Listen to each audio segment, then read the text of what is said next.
এবং প্রোডাক্ট যদি ভালো কোয়ালিটি অবশ্যই কেন কেউ ইউজ করবে, কারণ কম্পেয়ার তো আপনার প্রোডাক্ট বাইরে গেলে তো এটার দাম ডাবল উপরে হবে, আমাদের এইখানে তো অনেক কম অনেক কম। আর আমরা বিশেষ করে আমরা অনেক দিকে এগিয়ে যাচ্ছি, আপনি একটু ক্লিয়ার বলছেন আপনার এক্সপোর্টে আমরা অনেক এগিয়ে।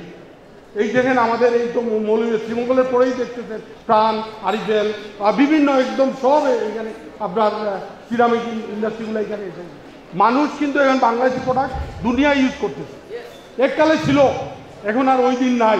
শেখ হাসিনার ভিশন 2021 আমরা তো আশা করি 2019-এর মধ্যে আমরা এটা বুঝতে পারবো। আর ভিশন 2041 যেটা মধ্য আয়ের দেশ অনেক আসবে। আপনি দেখেন 72-73-এ কিন্তু মালয়েশিয়া থেকে আমাদের দেশে পড়তে আসবে, এখন নাই, হবে ইনশাল্লাহ, ইনশাল্লাহ হবে। আমাদের যারা বাইরে আছে, যেমন আমার মেয়ে অক্সফোর্ডে পড়তেছে, এখন আমি তো চাইবো আমার মেয়ে এখানে